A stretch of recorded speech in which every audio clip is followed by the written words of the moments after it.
1.7 Energy, Work and Power Memo. Question 1. A 1,500 kilogram car is travelling at 20 meters per second. Find the kinetic energy of the vehicle. So we're going to use the equation half mv squared. So 0.5 times 1,500 times 20 times 20, I get 30,000 joules.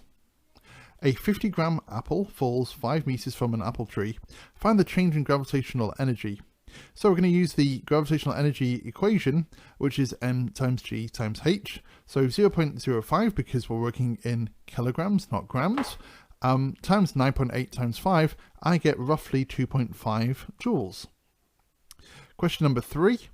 A 500 kilogram roller coaster is moving at a speed of 3 meters per second on the peak of the track. What's the speed of the coaster once it's dropped 15 meters per second, assuming there's no frictional forces? Well, at the top, at the peak of our roller coaster, we've got two energies really. We've got some kinetic energy, we've also got gravitational potential energy. So I'm going to say half mu squared plus mgh is going to be equal to the final kinetic energy at the bottom of the track, which is half mv squared. So 0.5 times 500 times 3 times 3 plus 500 times 9.8 times 15 is equal to half times 500 times v squared.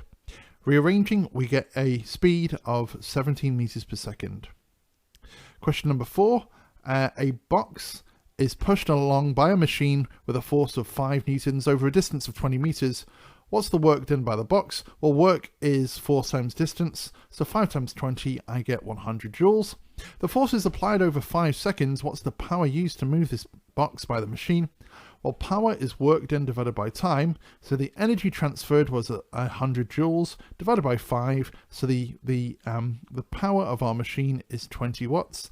Well, that's the output power, but given that the machine has an efficiency of 80%, what's the power input to the machine?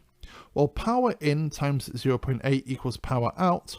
So the power out divided by 0.8 is going to give us the power in, which is 25 watts. Finally, number 5, circle the renewable resources from the list below. Well, fossil fuel and nuclear can't really be replaced, so only hydroelectric, biofuels, solar, tidal, geothermal, and wind energy resources are renewable. And finally, through which process does the sun release energy? Through nuclear fusion.